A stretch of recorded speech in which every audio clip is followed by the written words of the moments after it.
이 이야기를 처음 들었을 때 솔직히 믿기지 않았습니다. 어느 자동차 공장에서 미래를 보았다는 영국 기자의 이야기라니요. 하지만 이 이야기 속에는 첨단 기술 속에서 빛을 발하는 한 나라의 정신을 엿볼 수 있었습니다. 이야기 속에 펼쳐진 것은 세상 어디에서도 보기 드문 첨단 시스템이나 로봇 기술이 아니라 그 너머에 숨겨진 한국인의 특별한 정신력이었으니까요. 기계가 아닌 인간의 철학이 기술의 심장부에 자리 잡고 있던 것이었죠. 이 이야기는 기술의 성공담이 아니라 우리 모두가 배워야 할 새로운 시대의 철학에 관한 이야기입니다. 과연 그 영국의 기자는 어떤 일을 겪었던 것일까요? 지금부터 여러분도 저와 함께 그 현장을 만나보시죠. 이야기를 시작하기 전에 여러분의 소중한 구독, 좋아요 한 번씩 눌러주시면 영상 제작에 큰 도움이 됩니다. 안녕하세요. 저는 영국 BBC 국제사회부의 기자 로라 데이비스라고 합니다. 옥스퍼드에서 언론학을 전공할 때만 해도 저는 이 세계를 해석하는 키는 서구의 언어와 논리라고 믿었습니다. BBC에 입사해 국제부에 배정됐을 때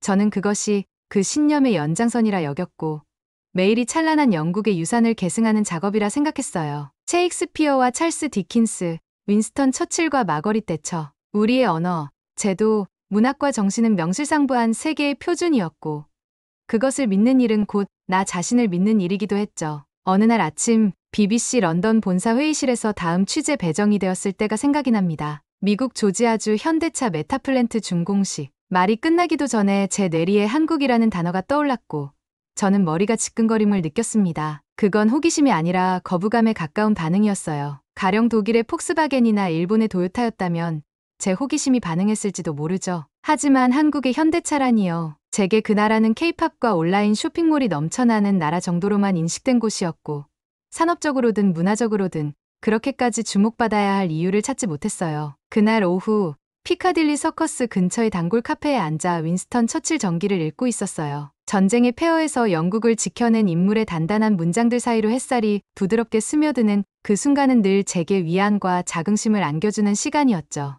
하지만 바로 옆 테이블에서 들려온 낯선 발음들이 그 평온을 산산이 깨뜨렸어요. 나는 내가 빛나는 별인 줄 알았어요. 고개를 돌리니 젊은 남녀 두 사람이 나란히 앉아 휴대폰으로 한국 노래를 듣고 있었고 웃으며 그 음절들을 따라하고 있었죠. 그 장면은 마치 이곳 런던이 내가 알던 세계의 중심이 아니라고 선언하는 듯했어요. 정말 불쾌한 일이었습니다. 왜 저들은 프랑스어도 독일어도 아닌 한국어를 배우는 걸까? 한때 제국이었던 나라의 수도에서 우리가 자부심을 품었던 광장의 한복판에서 동양의 문자들이 그렇게 태연하게 발음되고 있다는 사실이 이상하게 가슴속에 불편한 주름을 만들었죠. 그러나 곧 그 불쾌함은 다른 감정으로 변해갔어요. 궁금함이었고 동시에 위기감이었죠. 혹시 내가 놓치고 있는 것이 있는 건 아닐까? 내가 믿어온 질서가 지금 이 거리 위에서 조용히 교체되고 있는 건 아닐까? 다음날 BBC 사무실에서 편집 회의를 하며 자연스럽게 요즘 한국이 꽤 많은 주목을 받고 있다는 얘기가 나왔고 저는 그런 분위기가 더 당황스러웠습니다. 제 옆자리에 앉아있던 제임스 크로멜은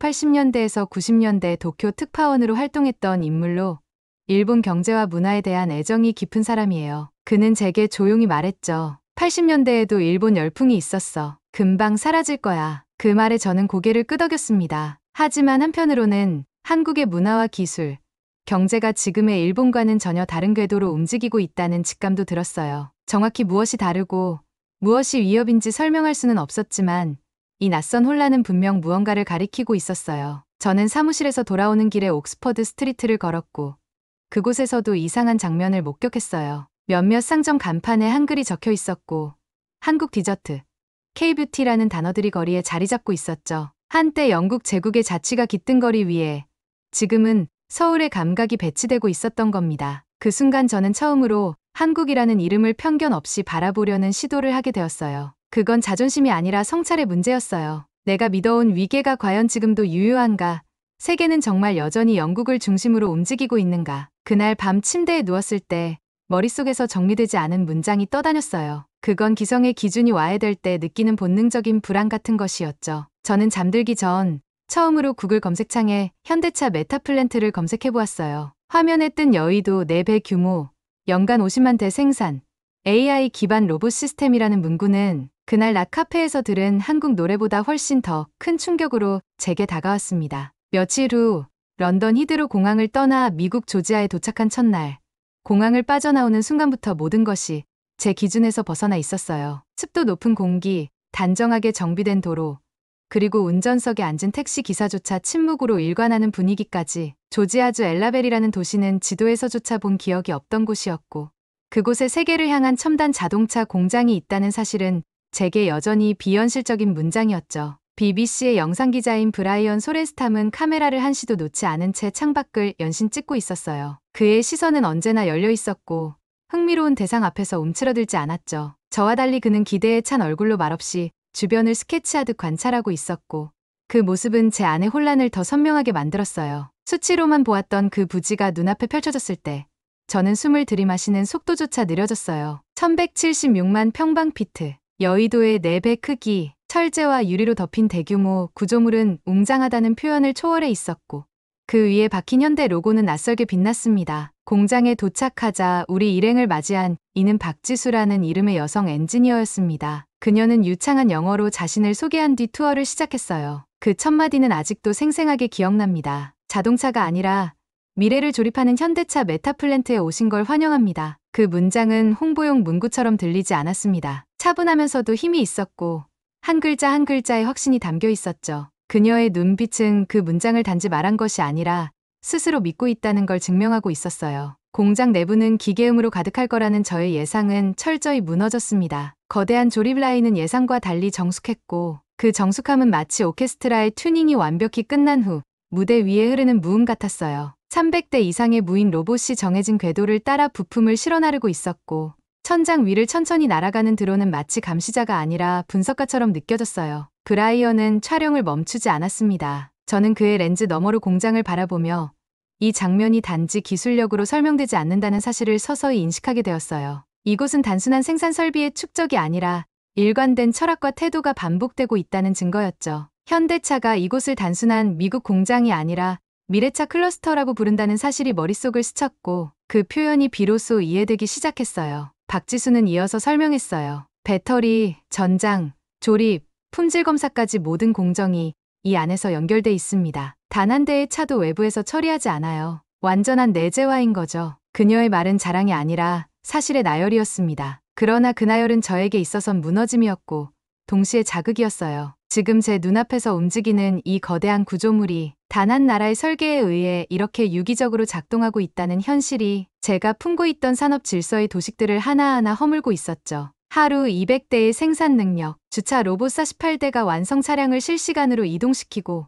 AI가 품질 검사를 대신 수행하며 사람의 개입은 극단적으로 줄어든 대신 모든 공정은 신뢰를 기준으로 세워져 있었어요. 그 모든 것이 너무나도 조용하게 그러나 거스를 수 없을 정도로 단단히 움직이고 있었죠. 이 공장은 무언가를 보여주려 하지 않았고 그저 있는 그대로 존재했지만 그 존재 자체가 강력한 메시지를 품고 있었어요. 투어를 마치고 나오는 길, 브라이언이 조용히 말했습니다. 이거 그냥 공장이 아닌데요. 그의 말에 저는 대답하지 못했습니다. 가슴 깊은 곳에서 무언가가 조용히 무너지고 있었고 그 무너짐은 단순한 충격이 아니라 새로운 질서를 향한 감정적 진입이었어요. 저는 기술이란 결국 속도의 싸움이라고 믿었어요. 공장에서는 더 빠르게, 더 많은 제품을 만드는 것이 중요했고 기술의 진보 역시 늘 효율과 속도의 측면에서 평가받아 왔죠. 하지만 이곳 현대차 메타플랜트 아메리카에서 제가 마주한 진실은 완전히 다른 차원이었습니다. 충격적이었던 첫날은 너무나 빠르게 스쳐 지나갔고 다음 날은 품질 관리와 생산 과정을 총괄한다는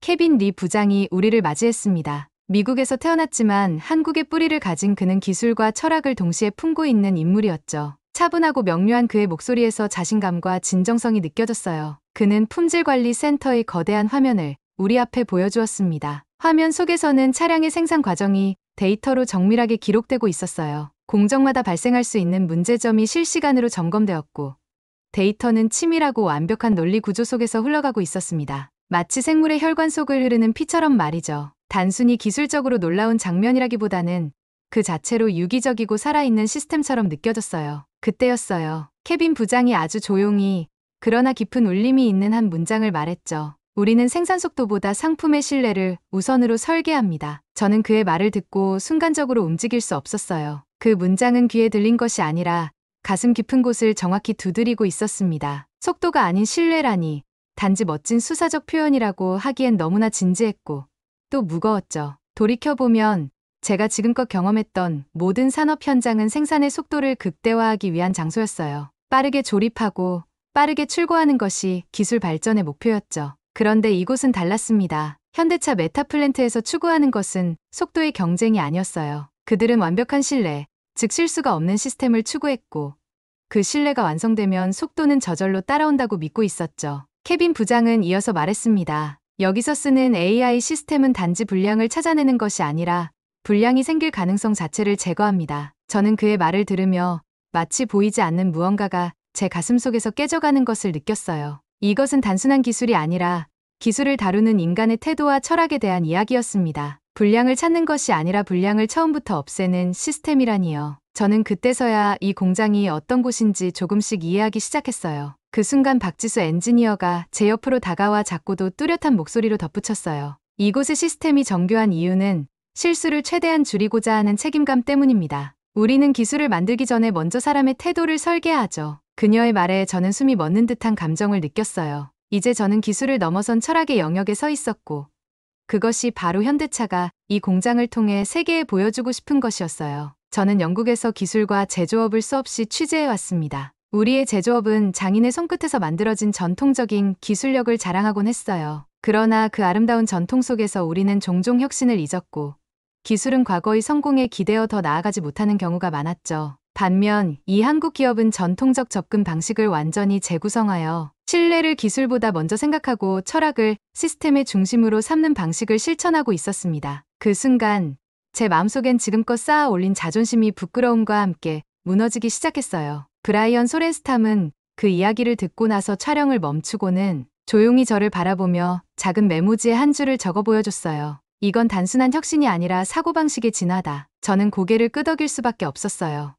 이 공장에서 제가 본 것은 혁신이 아니라 진화, 아니 어쩌면 더 높은 차원의 진보였죠. 제가 런던을 떠나 이곳에 올 때 한국의 기술력은 그저 미디어가 만들어낸 환상이라 생각했어요. 그러나 이제 제 눈앞에서 벌어지고 있는 것은 실질적이고 구체적인 실현이었고 그 실현은 기술이라는 껍질을 벗고 태도와 철학이라는 본질을 드러내고 있었어요. 그날 저녁 숙소로 돌아와 노트북을 열고 오늘 기록한 사진과 영상을 다시 훑어보았습니다. 그 안에는 로봇과 드론, 그리고 조용히 움직이는 사람들의 모습이 담겨 있었어요. 이 모든 것이 단지 기계적 완성도가 아니라 인간이 만들어낸 가장 깊은 철학적 성찰의 결과물임을 깨달았죠. 그리고 그 중심에는 늘 신뢰라는 말이 자리하고 있었어요. 저는 무심코 노트북을 덮고 창밖을 바라봤습니다. 어두워진 조지아의 하늘 아래 공장의 불빛이 멀리서 반짝이고 있었어요. 마치 살아 숨쉬는 거대한 유기체처럼 밤에도 쉬지 않고 자신을 정교하게 가다듬으며 내일을 준비하고 있었죠. 저는 가슴속 깊은 곳이 저릿하게 얼어붙는 듯한 기분을 느꼈습니다. 제가 가진 지식과 경험이 한순간에 무력해진 채 새로운 질서 앞에서 경외와 혼란을 동시에 느끼고 있었죠. 기술이 아니라 태도가 혁신을 만든다는 사실을 이토록 뼈저리게 깨달은 적이 없었어요. 현대차 메타플랜트는 저에게 공장이 아니라 철학이었고 그 철학은 이미 제 마음속 깊은 곳에 조용히 뿌리 내리기 시작하고 있었습니다. 거대한 공장 내부에서 하루를 더 보내면서 저는 점점 더 깊이 이 공간에 매료되어 가고 있음을 부정할 수 없었어요. 처음 이곳을 방문할 때만 해도 단지 효율적으로 설계된 기계들의 집합체라고 생각했지만 지금은 그 생각이 얼마나 피상적이었는지를 절실히 깨닫고 있죠. 기술력의 수준의 경탄을 넘어서 공장이 가진 철학과 그 철학이 현실로 구현되는 모습 앞에서 저는 점점 더 깊은 경외감을 느끼고 있었습니다. 그날 오후 우리는 생산 라인을 자세히 살펴보았습니다. 이곳 현대차 메타플랜트 아메리카는 하루에 200대의 차량을 생산할 수 있는 능력을 갖추고 있었죠. 처음 이 수치를 들었을 때는 단순히 놀라웠지만 실제 현장에서 그 과정이 구현되는 모습을 목격하자 놀라움을 넘어 경이로움에 가까운 감정을 느꼈어요. 수백 대의 로봇들이 무인 이동 시스템을 따라 부품을 정밀하게 운반하고 있었고 각각의 로봇은 완벽한 조화 속에서 자신에게 부여된 임무를 수행하고 있었습니다. 마치 오케스트라 연주자들처럼 모든 로봇들은 제각기 다른 임무를 맡으면서도 하나의 완벽한 곡조를 연주하는 듯했어요. 특히나 강렬한 인상을 준 것은 완성된 차량을 옮기는 48대의 주차 로봇들이었죠. 이 로봇들은 관제 시스템과 실시간으로 교신하며 완성된 차량을 정확히 검사 구역으로 이동시키고 있었어요. 한 대도 충돌하지 않았고 그 움직임은 물 흐르듯 자연스럽고 우아했습니다. 공장의 천장 위를 천천히 날아다니는 드론은 작업 공간의 데이터를 끊임없이 분석하며 최적의 생산 조건을 실시간으로 유지하고 있었어요. 드론의 움직임은 단순한 비행이 아니라 세심한 손끝이 교차되는 듯 정교했고 그런 완벽한 움직임 앞에서 저는 가슴속 깊은 곳이 저릿하게 얼어붙었어요. 이 모든 것은 기술력 이상의 의미였고 저는 그것을 명확히 느끼고 있었어요. 제가 가진 기존의 제조업에 대한 인식은 이곳에서 완전히 뒤집혔습니다. 영국에서 본 수많은 공장들은 대부분 숙련된 작업자들이 경험에 의존해 운영되었어요. 그곳에서는 사람의 감각과 손끝의 섬세함이 가장 중요한 요소였죠. 하지만 여기서는 그런 인간의 감각과 섬세함이 디지털화된 데이터와 정교한 로봇의 움직임으로 대체되고 있었어요. 처음에는 그런 변화가 차갑고 무미건조하다고 생각했지만 현장에서 목격한 이 시스템은 오히려 사람보다 더 사람답게, 더 정확하고 섬세하게 움직이고 있었습니다. 공장의 한 구석에서 저는 무심코 작은 메모지에 이런 문장을 적었어요. 이건 공장이 아니라 하나의 살아있는 생명체 같아. 그 순간 제 손끝에서 펜이 가볍게 떨렸습니다. 그건 단지 아름다운 비유가 아니라 제가 그 순간 느낀 진실 그 자체였죠. 이곳에서 생산되는 자동차는 단순한 제품이 아니라 하나의 철학과 태도가 완성된 형태였습니다. 공장은 그 철학을 몸으로 표현하는 살아있는 시스템처럼 보였고 로봇과 드론은 각각 그 철학을 실천하는 살아있는 세포 같았어요. 제가 이런 감정적인 동요를 느끼는 동안 브라이언 소렌스탐은 카메라를 통해 공장의 모습을 연신 담아내고 있었어요. 그의 표정에서 저는 비슷한 감정을 읽을 수 있었죠. 그 역시 이 공장이 가진 특별한 의미를 직관적으로 이해한 듯했어요. 그가 촬영을 잠시 멈추고 작은 목소리로 말했죠. 이곳의 모든 것이 너무나 완벽해서 무서워질 지경입니다. 저 역시 그의 말에 깊이 공감할 수밖에 없었어요. 기술력이 아무리 뛰어나도 그 기술을 다루는 철학과 태도가 없다면 이렇게 완벽한 시스템은 만들어질 수 없다는 것을 그제야 확실히 깨달았죠. 현대차는 그 기술을 통해 인간적인 신뢰와 책임을 시스템 속에 내재화하고 있었고 그것이 한국이 가진 가장 강력한 경쟁력이라는 생각이 들었어요. 숙소로 돌아온 뒤 저는 노트북을 열어 취재 내용을 정리하려 했지만 쉽사리 글이 써지지 않았어요. 그 대신 한참 동안 창밖으로 공장 방향을 바라보며 깊은 생각에 잠겼죠. 현대차 메타플랜트는 단지 자동차 공장이 아니라 기술이 가진 궁극적인 의미를 새로운 차원으로 끌어올린 하나의 거대한 철학적 선언처럼 느껴졌어요. 이제 저는 확신할 수 있었습니다. 제가 영국에서 출발할 때 가진 기술과 산업에 대한 고정관념은 이제 더 이상 유효하지 않았어요. 한국은 단지 빠르고 정확한 기술을 갖춘 나라가 아니라 기술을 통해 철학과 신뢰를 설계할 수 있는 나라였습니다. 그리고 그것이야말로 진정한 의미의 혁신이었죠. 현대차 메타플랜트 취재를 마무리하기 전날 저는 공장 안에 위치한 작은 회의실에서 박지수 엔지니어와의 인터뷰를 준비하고 있었어요. 그녀는 저에게 이곳에서 가장 깊은 인상을 준 사람이었습니다. 늘 차분하고 명료하게 말하며 기술적인 설명을 할 때도 정확성과 신중함을 잃지 않았죠. 단지 기계적인 정밀함을 뛰어넘어 그녀가 가진 진지한 태도와 확신의 찬 표정은 오히려 저에게 더 강한 인상을 남겼어요. 저는 질문을 시작했어요. 어떻게 이렇게 완벽한 시스템을 유지할 수 있죠? 박지수는 잠시 눈을 깜빡이더니 진지하게 입을 열었어요. 저희는 실수나 결함을 허용하지 않습니다. 단지 시스템적으로 그렇다는 것이 아니라 마음가짐부터 그런 책임감을 가지려고 노력합니다. 이 공장에 들어서는 순간 저희는 하나의 실수도 용납될 수 없다는 걸 압니다. 그러니 실수하지 않는 방법을 매 순간 고민하게 되는 거죠. 그녀의 말을 들으면서 저는 깊이 이해했습니다. 이곳에서 만들어지는 자동차가 단지 기술적 완벽함을 갖추고 있는 것이 아니라 이런 철저한 책임감과 정신력을 기반으로 하고 있다는 사실을요. 그것은 제가 유럽과 미국의 수많은 공장에서 보았던 시스템과는 근본적으로 다른 태도였습니다. 저는 그녀의 얼굴을 바라보며 또 다른 질문을 던졌습니다. 그런 태도는 어디서부터 오는 건가요? 어떻게 그걸 유지할 수 있죠? 그녀는 잠시 고민하듯이 허공을 바라보다가 다시 저를 바라보며 천천히 말을 이어갔어요. 한국은 여러 번의 위기를 경험한 나라입니다. 아주 오랜 옛날부터 최근 역사까지 우리는 늘 생존을 위한 투쟁을 반복해왔죠. 어쩌면 그런 역사적 경험들이 저희에게 강한 책임감과 진지함을 심어준 것이 아닐까요? 그녀의 목소리엔 그 어떤 과장도 없었지만 그 단순한 말이 담고 있는 무게와 진심은 저의 가슴 깊숙이 그대로 전달되었죠. 한국이라는 나라가 가진 기술적 완벽함은 단순한 시스템이나 효율의 문제가 아니라 오랜 역사 속에서 끊임없이 단련된 책임감과 진정성에서 비롯된 것이었습니다. 이제 제 안에서 한국이라는 나라를 과소평가하는 마지막 남은 편견이 완전히 무너지는 것을 느꼈어요. 현대차가 만들어내는 완벽한 시스템 뒤에 숨어있는 것은 결국 기술이 아니라 그것을 다루는 사람들의 철학과 태도였죠. 그리고 그 철학과 태도는 바로 박지수 같은 사람들을 통해 살아 숨쉬고 있었습니다. 인터뷰가 끝나고 나서도 저는 한동안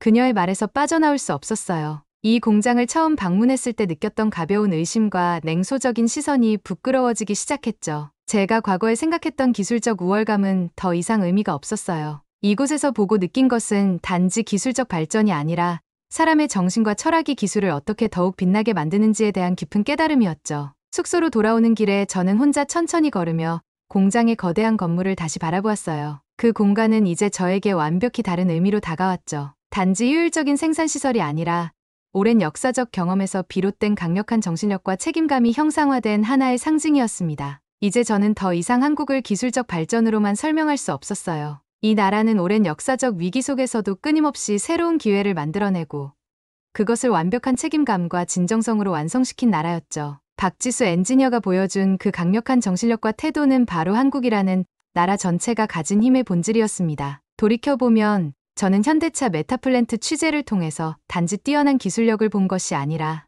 한국인이 오랜 세월 동안 축적해온 깊은 정신적 성숙을 목격한 것이었어요. 그것은 어떤 로봇이나 인공지능보다 더 놀라운 것이었고 전 세계가 한국으로부터 배워야 할 가장 중요한 가치였죠. 그날 밤 저는 다시 한번 작은 메모지에 새로운 문장을 적었습니다. 한국의 공장은 살아 숨쉬는 생명체이며 이 생명체는 신뢰라는 철학을 먹고 자란다. 그 순간 저는 깊은 울림과 함께 새로운 기준이 제 안에서 자리를 잡아가는 것을 느꼈어요. 이곳을 떠난 후에도 그 울림은 제 마음속에 오랫동안 남을 것 같았죠. 다음 날 아침 저는 조지아를 떠나며 현대차 메타플랜트를 마지막으로 한 번 더 바라보았습니다. 제 마음속 깊은 곳에서 뜨거운 감정이 조용히 솟아오르는 것을 느꼈죠. 기술을 넘어 책임과 신뢰라는 철학을 실현하고 있는 이 공장을 저는 결코 잊을 수 없을 거예요. 그리고 그것이 한국을 이해하는 가장 완벽한 열쇠라는 것도 이제 확신할 수 있었죠. 조지아에서 보낸 날들이 끝나고 런던으로 돌아오는 비행기 안에서 저는 좀처럼 잠들 수 없었어요. 제 마음속에는 아직도 현대차 메타플랜트에서 목격했던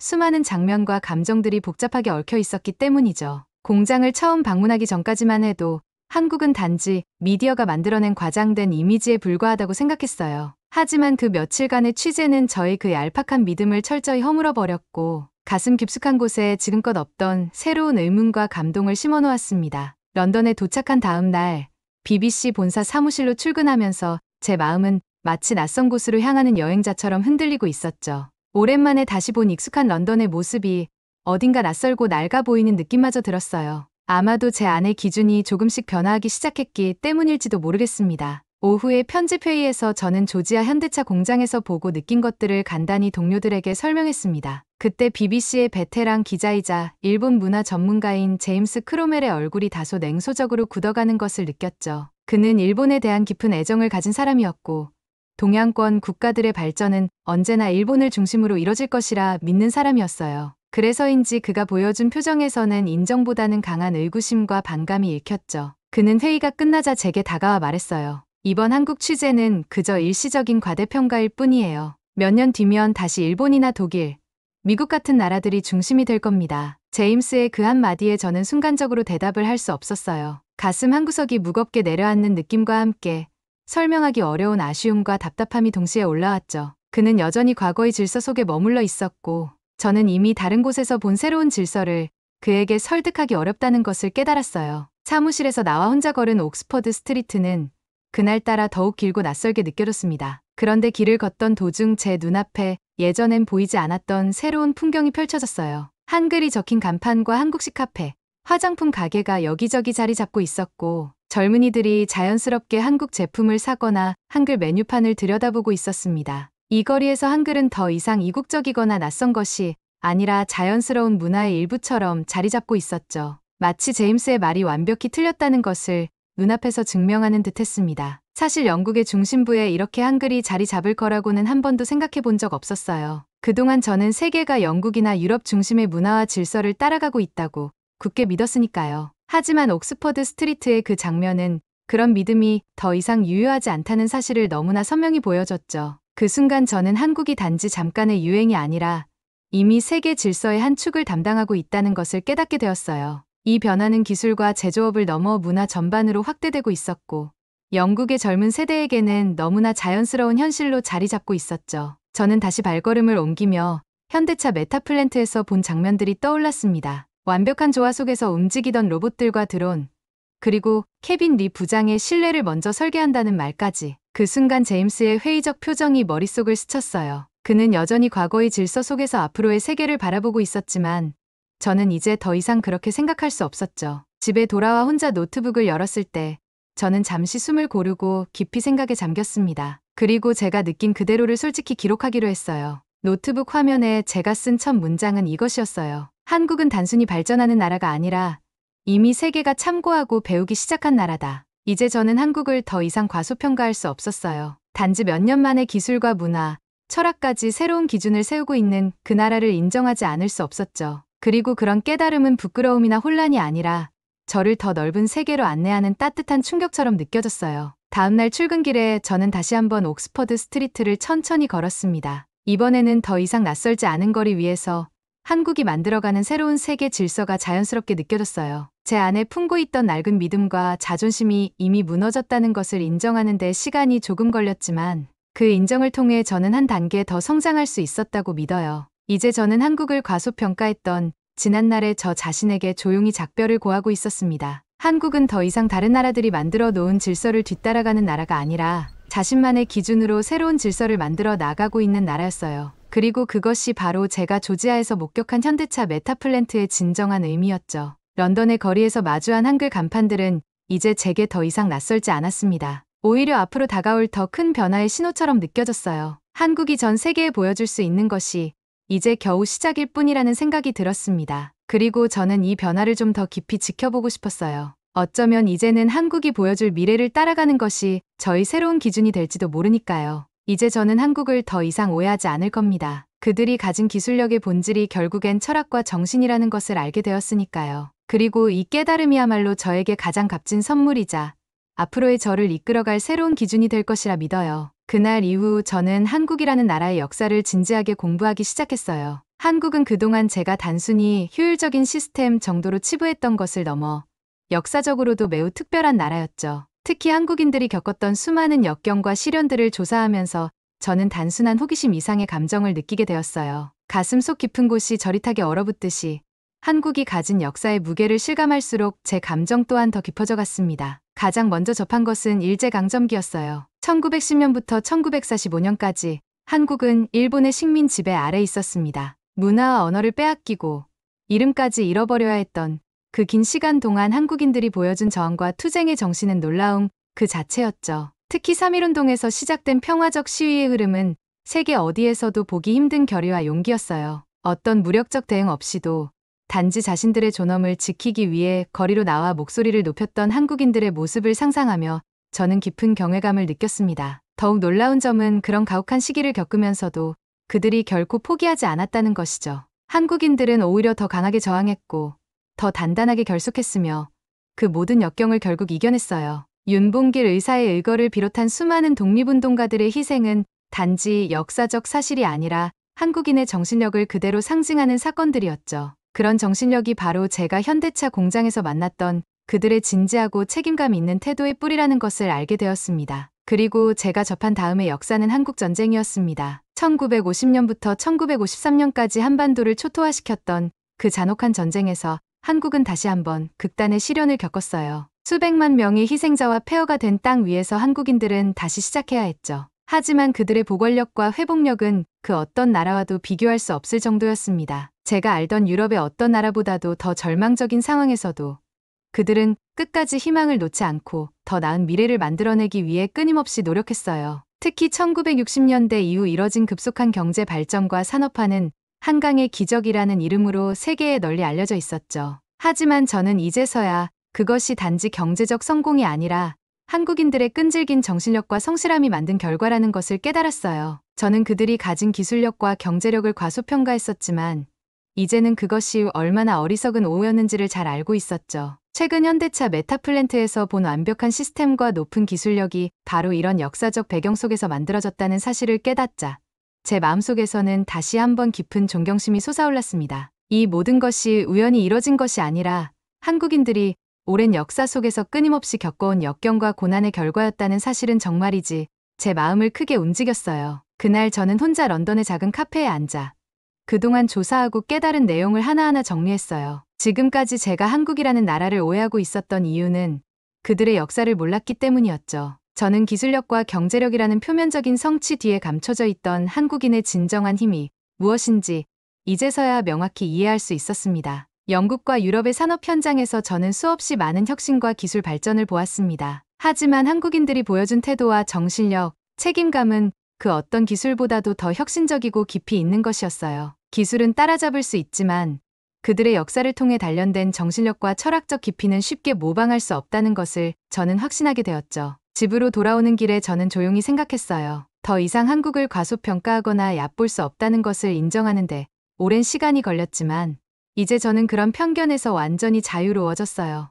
오히려 한국으로부터 우리가 배워야 할 것이 많다는 생각이 더 강하게 들었죠. 저는 한국이 만들어낸 완벽한 시스템과 책임 있는 태도, 그리고 포기하지 않고 끝까지 목표를 이루어낸 정신력이 앞으로 전 세계가 따라가야 할 기준이라고 확신해요. 현대차 메타플랜트에서 경험한 모든 것들이 저를 새로운 깨달음으로 이끌어준 덕분에 이제 저는 더 넓은 세계를 바라볼 수 있게 되었습니다. 이제 한국은 제게 더 이상 낯선 나라가 아니라 깊은 존경과 감동의 대상으로 자리 잡았습니다. 현대차 메타플랜트 취재를 마치고 런던으로 돌아온 지 며칠이 지났지만 저는 아직도 그곳에서 느꼈던 충격과 감동에서 완전히 빠져나오지 못하고 있었어요. 출근길 버스 창밖으로 스쳐 지나가는 익숙한 런던의 거리가 왠지 낯설고 멀게 느껴졌죠. 이전까지 제 삶을 지탱해 주었던 자부심과 확신이 조금씩 흔들리며 마치 세계의 중심축이 바뀌고 있는 것 같은 묘한 감정에 사로잡혀 있었어요. BBC 사무실에 도착한 후 저는 곧바로 제임스 크로멜을 만났습니다. 그는 여전히 일본의 성공 신화를 믿고 있었고 그에게 한국은 잠깐 떠오른 별에 불과했어요. 그가 느끼는 한국에 대한 회의와 의심은 여전히 깊었고 그런 그의 태도를 보면서 저의 가슴속은 더욱 복잡하게 얽혀갔습니다. 저는 먼저 조심스럽게 현대차 메타플랜트에서의 경험을 그에게 설명하기 시작했어요. AI와 로봇 시스템의 완벽한 통합, 정교하게 움직이던 드론, 하루에 200대의 자동차를 단 880명의 인원으로만 만들 수 있는 거대한 생산 규모까지 말이죠. 그가 가진 편견을 조금이라도 덜기 위해 저는 최대한 객관적이고 사실적으로 그 현장을 묘사하려고 노력했어요. 그러나 제임스는 여전히 회의적인 표정으로 저를 바라보고 있었습니다. 그는 제 말을 듣고 나서 냉소적인 어조로 말했어요. 로라, 이런 기술은 일본이나 독일에서도 충분히 볼 수 있는 거예요. 한국이 잠깐 앞서간 것 같아도 결국 다른 나라들이 금방 따라잡을 겁니다. 그 순간 제 가슴속 깊은 곳이 저릿하게 얼어붙었어요. 지금껏 제가 현대차 메타플랜트에서 직접 느꼈던 그 강렬한 감정과 깨달음이 그의 무심한 한마디에 완전히 무시당한 기분이었죠. 제가 진정으로 말해야 할 것은 단순히 뛰어난 기술력이나 생산성이 아니었죠. 제가 정말로 말하고 싶었던 것은 기술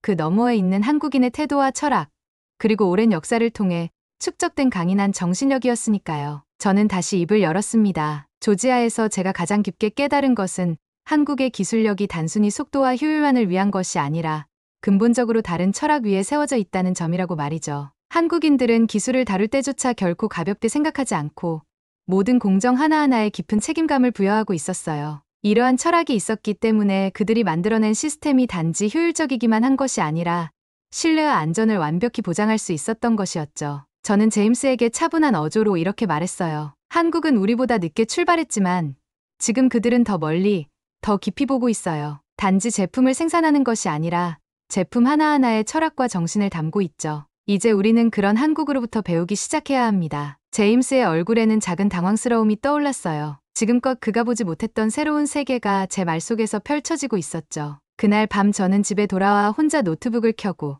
현대차 메타플랜트에서의 취재 내용을 다시 정리하기 시작했습니다. 특히 마지막 날 박지수 엔지니어가 했던 말이 제 머릿속을 계속 맴돌았죠. 저희는 실수를 하지 않을 뿐만 아니라 실수를 할 수 없다는 생각으로 일합니다. 그녀의 그 말은 한국인들이 얼마나 높은 수준의 정신력과 책임감을 가지고 있는지를 가장 명확하게 보여준 표현이었어요. 제가 가진 지난날의 오만과 편견이 부끄러워지는 순간이었죠. 한국이라는 나라는 단지 효율적인 시스템과 발전된 기술력만을 가진 것이 아니라 기술을 다루는 근본적인 철학과 태도를 전 세계에 제시하고 있었습니다. 그리고 저는 이제 그 사실을 분명히 인식하고 있었죠. 더 나아가 제가 현대차에서 보았던 모든 것은 한국이라는 나라의 역사적 배경과도 깊이 연결되어 있다는 것을 알게 되었어요. 그들은 숱한 고난과 위기 속에서도 포기하지 않고 더 나은 미래를 만들기 위해 끊임없이 노력해왔죠. 그 정신력이 지금의 한국을 만든 가장 중요한 힘이었고 제가 직접 그 현장에서 목격한 바로 그 철학의 뿌리였어요. 저는 늦은 밤까지 노트북 화면을 바라보며 긴 글을 써 내려갔어요. 제가 느낀 모든 것들을 있는 그대로 적으면서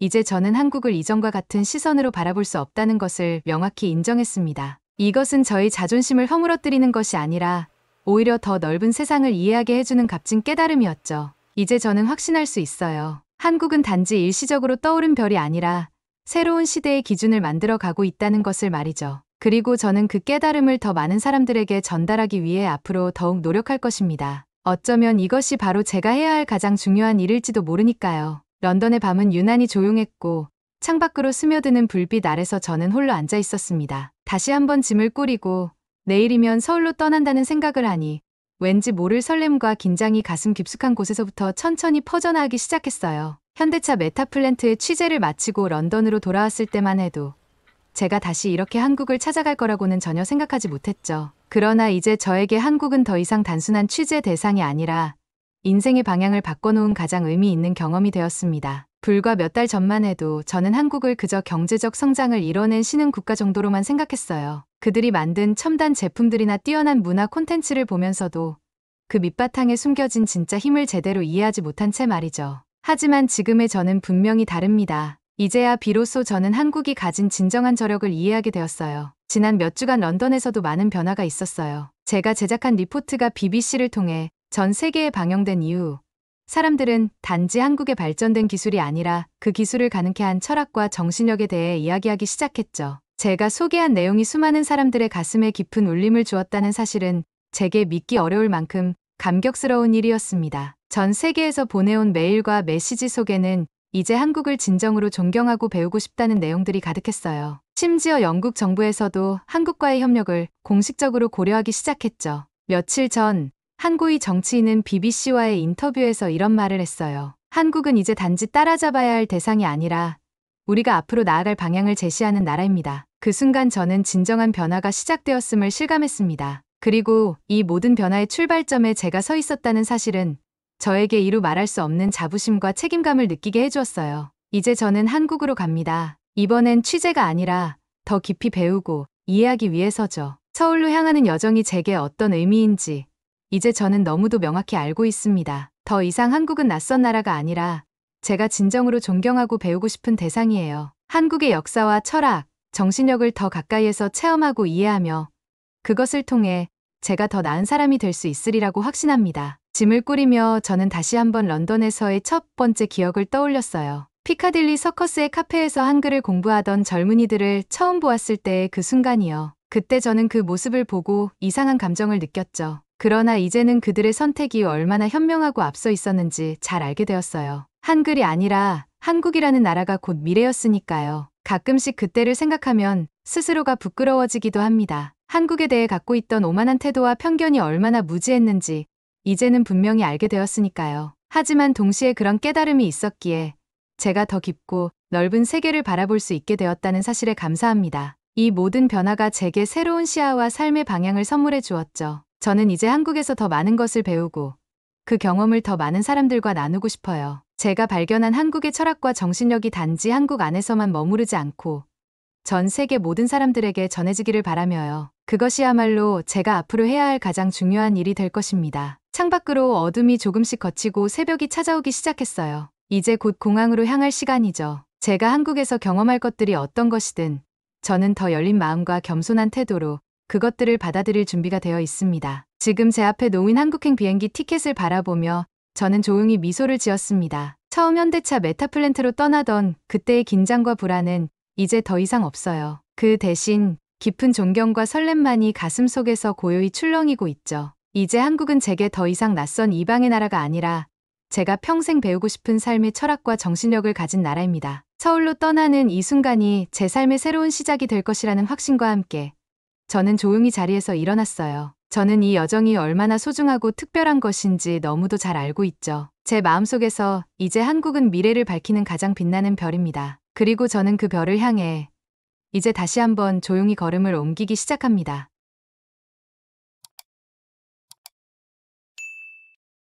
오늘 들려드린 사연은 어떠셨나요?